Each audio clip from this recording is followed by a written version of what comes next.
Hello everyone, welcome to Dear Love Talk. I'm James. And I am Helena. And this program is dedicated to you, to answer any questions you have on relationships, whether you're single, married, divorced, widowed, it doesn't matter. We're here to answer any questions you have. And you can get in contact with us via our email. Yes, and it couldn't be easier. Email us on questions@lovetalkshow.tv. Also through our Twitter, Instagram, what else? Facebook. All the social media outlets out there. Okay. Right? Let's start with today's first question. And this comes from Maria Chimponda. I hope I'm pronouncing your surname correctly. And she says, my husband has a serious addiction to porn. Many times he prefers to watch porn than to be intimate with me. And this is killing our marriage and my confidence, as I constantly think that he doesn't love me or find me attractive anymore. We once had a great relationship until this program came along, and I don't want to lose my marriage. What do I do? When you said until this program came along, I imagine it's the problem that he has with porn. Now, first of all, let me just explain briefly why porn, whether it's an addiction or whether you don't consider you're addicted, why this is so much of a problem. When porn enters a relationship, it's the same thing as having a third person there. A lot of people say, well, it's not cheating, it's harmless. And it's not harmless, because the thing is, if you have someone, you're married, and then you spend time watching pornographic movies or videos where you see other women or other men there, and you spend your time imagining yourself there, because when you watch that, you're not thinking of a lamppost, right? You're not thinking of a black cab. You're thinking of the images you see. And what that does is it starts to promote this coldness towards the person you once loved. It starts to twist the idea of what intimacy between a couple is. Because those people you see in a video, in those videos, they're actors. You know, a sexual relationship between a couple is not really like that. And if you've had experience before, you know it's not like that. And you spend your time trying to recreate that in your marriage. Mm-hmm. And then you see it doesn't happen. And then that puts you off from being intimate with your partner. So this cycle of what porn does to couples and single people alike shows that this is the cancer of relationships. There's no other word to put it. So Maria, my advice to you is this. If you really love this person and you feel there is a way to save the relationship, come to one of our seminars, right? I can't just say to you, tell him to stop, because it's not that easy. You said it yourself, it's an addiction. Yeah. Come for marriage counseling with us, and we are gonna come to one of the seminars. We're gonna help you. We're gonna work with both of you for him to be free from this. Now, if he doesn't want to do that, then you can see that this is not only destroying your marriage, but it's destroying you. You said you lost your confidence, you don't think he's attracted to you anymore, and that's affecting you. So you need to make a decision whether you're okay with this in your marriage or you don't want this anymore. And if he's not making a decision together with you to seek help, then you're going to have, if you want to move forward with your life, you're going to have to be radical. And we, Elena, help me in this. We don't want to come on these programs and say, quit this relationship or stay in the relationship. It's your call whether you stay or you go. But you can see that this is not only affecting the marriage, it's affecting you. And you have to ask yourself, how far am I willing to go being hurt in this way? Yes, it's betrayal, isn't it? It's betrayal. And you have the right to choose.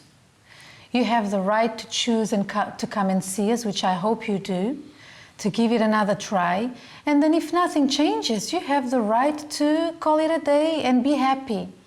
Because sometimes, James, this is what happens from what we've seen. It's always, not always, I shouldn't use that word, but most time we get women coming for help. And when it comes to pornography, although it's been proven that women are involved as much as men these days. Almost as much, yes. Almost as much.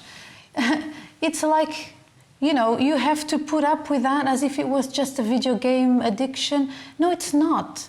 And if you have children, it's going to have an effect on your kids as well, because although they don't know what's happening, your marriage breaking down, the lack of communication and all these things going on, they can sense that you guys are not happy. Mm-hmm. And I'm sure that this will lead to fights and so many other arguments. It's not healthy. So you have the right to choose what you want for your life. And remember that whether this marriage works or not, we hope it does. We hope you can get through this and work things out. But whether this marriage works or not, remember one thing. You may one day find yourself without this marriage, but you're always going to exist until the day you die. You're always going to exist with this marriage or without. So the damage that this problem is causing to you is very serious, and you need to ask yourself, am I willing to have this in an ongoing manner, destroy my confidence in who I am as a person? It's a tremendous, the more I think about it, the more I get angry. It's a tremendous lack. Calm down. No, seriously.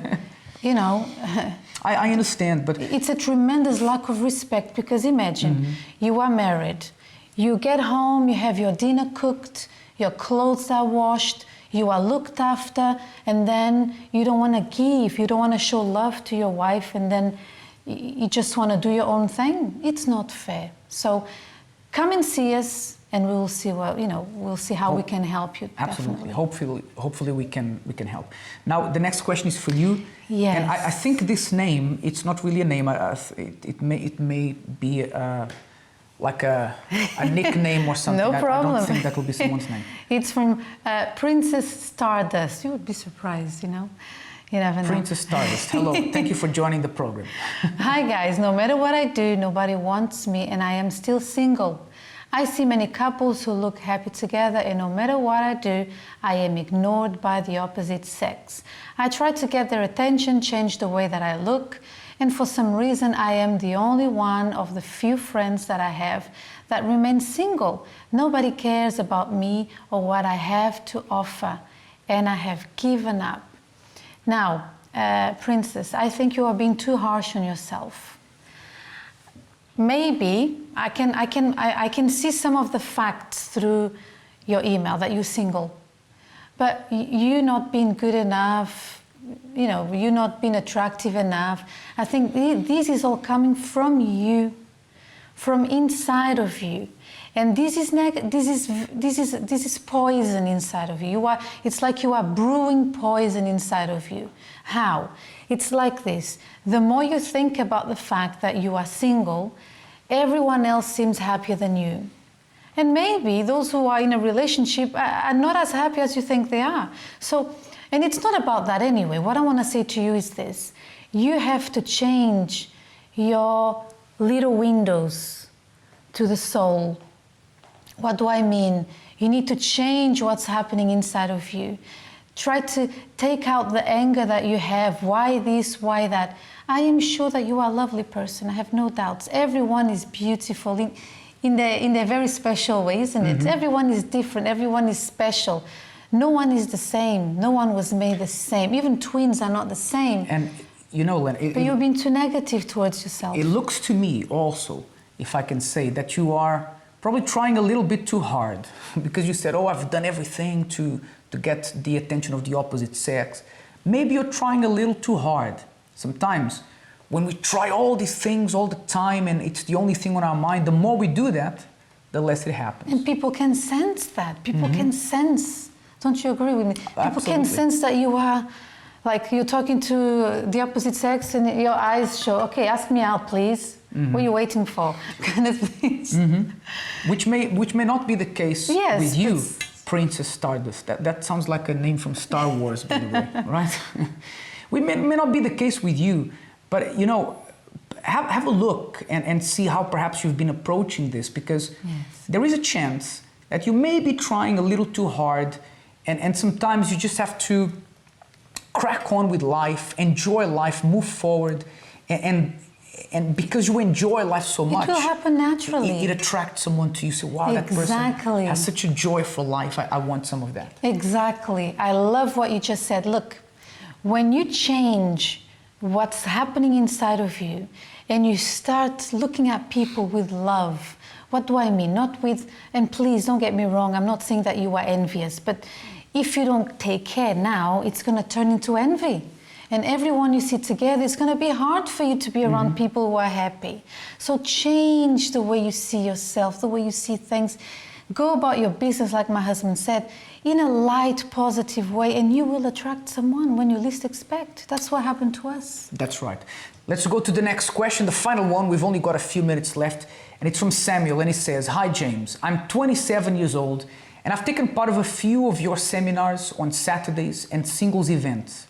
Although I'm quite stable in my career and I'm looking forward to starting a relationship, I find myself very shy when I go to the singles events and don't really have the confidence to approach someone I find interesting.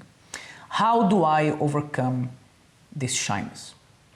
Do you know the funny thing about being shy? You're shy because perhaps you're not confident or you have these doubts in your mind whether someone will like you. And the thing is that the only person in that room that thinks whatever thought you're having about yourself, the only person who thinks like that is you.